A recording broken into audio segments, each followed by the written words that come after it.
दोस्तों नमस्कार, आदाब। मैं हूं अनवर चौहान। आप देख रहे हैं खबरिया चैनल। दोस्तों, जिस दिन मोदी जी ने शपथ ली थी तीसरी बार प्रधानमंत्री पद की, उस दिन मैंने वीडियो बनाई थी। कहा था कि मोदी जी का ताज कांटों से भरा है, कांटों से भरा है मोदी जी का ताज।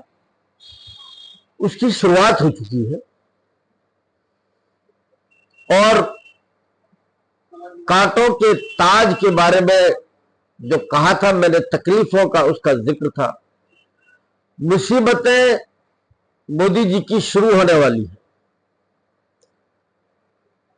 26 तारीख को स्पीकर पद का चुनाव है।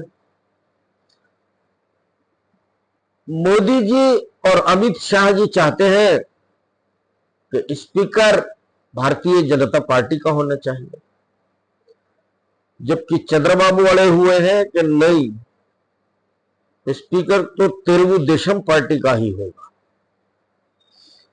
बनाने की कवायद शुरू हो गई है। मोदी जी का और अमित शाह का मिजाज ये है नहीं कि किसी के आगे लंबे लंबे लेट जाए, हाथ पैर जोड़ लें और मनाने का प्रयास करें।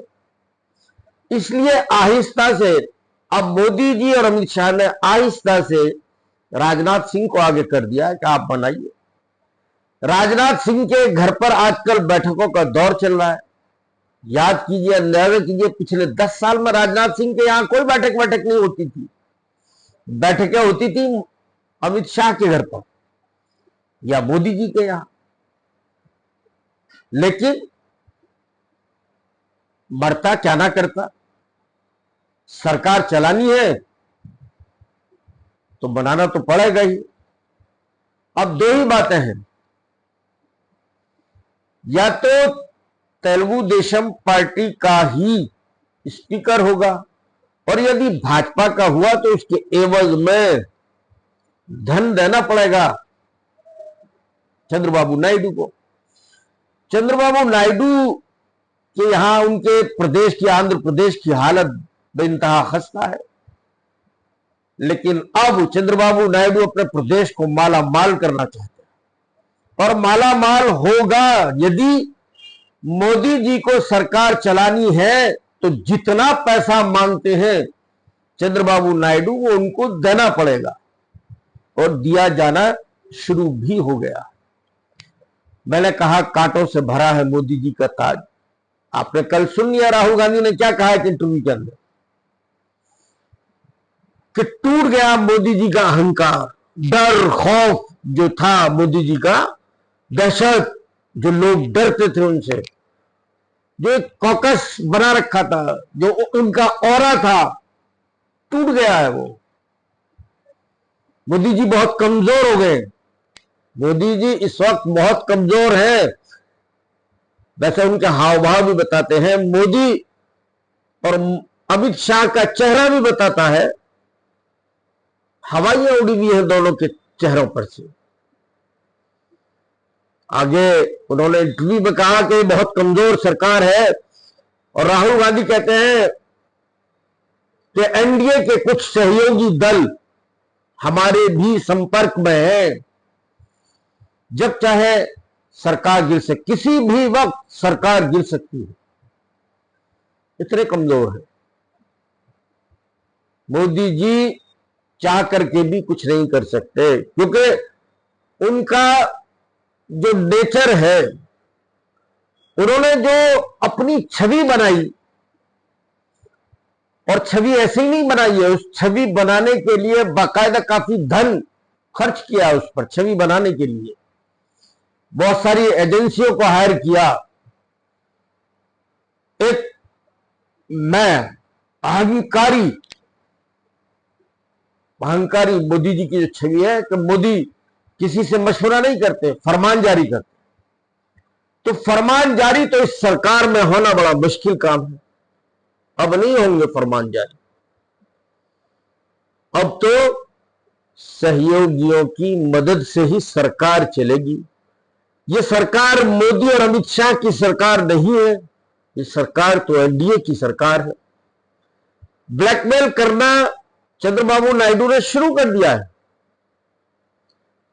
स्पीकर पद वो इसलिए मांग रहे हैं, चंद्रबाबू नायडू जानते हैं कि अगर स्पीकर पद उनके पास रहेगा तो समय समय पर वो ब्लैकमेल करते रहेंगे और किसी भी दल को, सहयोगियों के किसी भी दल को कोई खतरा नहीं है।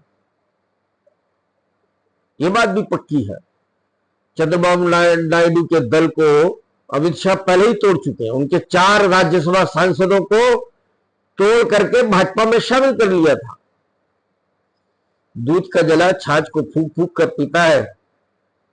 लेकिन अब चंद्रबाबू नायडू यदि स्पीकर पद को छोड़ते हैं तो एवज में, बदले में कुछ ना कुछ चाहिए जरूर। खाली पीली तो वो छोड़ने से रहे। और ये भी हो सकता है कि वो इस पद के लिए अड़े रहें, डटे रहें, क्योंकि इंडिया गठबंधन ने भी संकेत दे दिए हैं कि चंद्रबाबू नायडू यदि स्पीकर पद के लिए अपनी पार्टी का उम्मीदवार खड़ा करते हैं तो इंडिया गठबंधन उनको सहयोग देगा, समर्थन देगा। ये बात एकदम साफ है कि विपक्ष इस बार पिछले 26 सालों में पहली बार इतना विपक्ष मजबूत है। इससे पहले 26 सालों के दौरान कभी विपक्ष इतना मजबूत नहीं रहा था। अब आप देख रहे हैं जिसके दिल में जो आ रहा है वो मोदी को बोल रहा है। और एक जमाना याद कीजिएगा कि मोदी के खिलाफ एक ट्वीट करने पर जेल भेज दिया जाता था। अल्पेश ठाकुर का क्या हुआ, कैसे उठा के अंदर ठोक दिए, केवल ट्वीट ही तो था उनका। लेकिन अब क्या हाल है, बनारस में क्या हुआ, मोदी जी के काफिले पर जूता भी फेंक दिया गया। आज लोगों का इतना साहस बढ़ गया।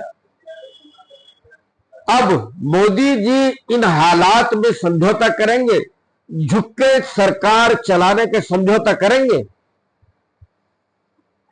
या इस सरकार से विदाई लेना पसंद करेंगे।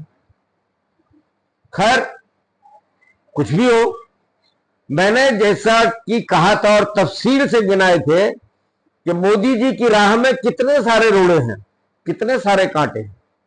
कांटों का दौर 26 इसी महीने की 26 तारीख से शुरू हो जाएगा।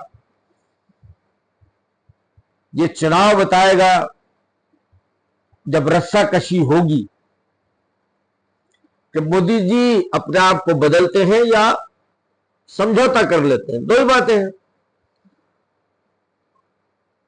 एक और रोड़ा बीच में है। मैं आपको बता दूं कि संघ परिवार मोदी जी से खुश नहीं। मौका पड़ते ही वो भी अपनी कारीगरी दिखा देगा।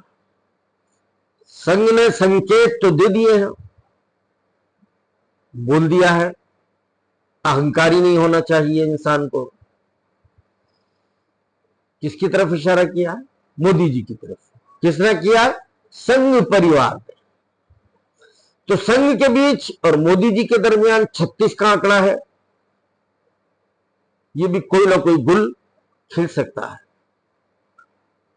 इस वक्त राहुल गांधी अपने सांसदों के बूते पर, अपने सहयोगियों के बूते पर वो पहला जैसे कमजोर नहीं है। वो इस वक्त बहुत ताकतवर है, हिसाब किताब करना जानते हैं। जब कमजोर थे तो आपने क्या क्या नहीं किया उनके साथ। मानहानि के मुकदमे, उनकी संसद की सदस्यता छीन ली, मकान छीन लिया। मोदी जी अब आप इस हालत में नहीं है कि आप कुछ कर पाए, उनका बिगाड़ पाए। वो आपका बहुत कुछ बिगाड़ पाने की हालत में है, लेकिन आप राहुल गांधी का कुछ बिगाड़ पाने की हालत में नहीं है। आपने उन्हें 60-60 घंटे ईडी के दफ्तर में बिठाया, लेकिन अब आप ऐसा नहीं कर पाएंगे, क्योंकि ईडी के अधिकारियों ने भी हाथ खड़े कर दिए हैं। कि आपकी मन मर्जी के मुताबिक अब ईडी के अफसर भी नहीं चलने वाले, क्योंकि वो जानते हैं कि क्या होगा, हमारा क्या होगा। हर एक को अपनी जान बचानी है। आपकी खातिर कोई अपनी जान गंवाने को तैयार नहीं है मोदी जी। ना ईडी अब आपके इतने कब्जे में है, ना सीबीआई आपके इतने कब्जे में है, ना इनकम टैक्स आपके इतने कब्जे में है। सीधे सीधे समझौते की ये सरकार है। समझौते करने पड़ेंगे, कदम कदम पर मोदी जी को समझौते करने पड़ेंगे। कदम कदम पर रोड़े हैं मोदी की राह में, समझौते करने पड़ेंगे। अब अहंकार से ये सरकार चलने वाली नहीं है। अहंकार से ये सरकार चलने वाली नहीं है। ये आपको भी दिखाई दे रहा होगा। तो मैंने जो वीडियो बनाई थी कि मोदी कांटों से भरा है मोदी जी का ताज, अब उसकी परीक्षा शुरू होने वाली है, होने जा रही है, और 26 इसी महीने की 26 तारीख से शुरू हो जाएगी। आज की इस वीडियो में सिर्फ इतना ही। जय हिंद, जय भारत।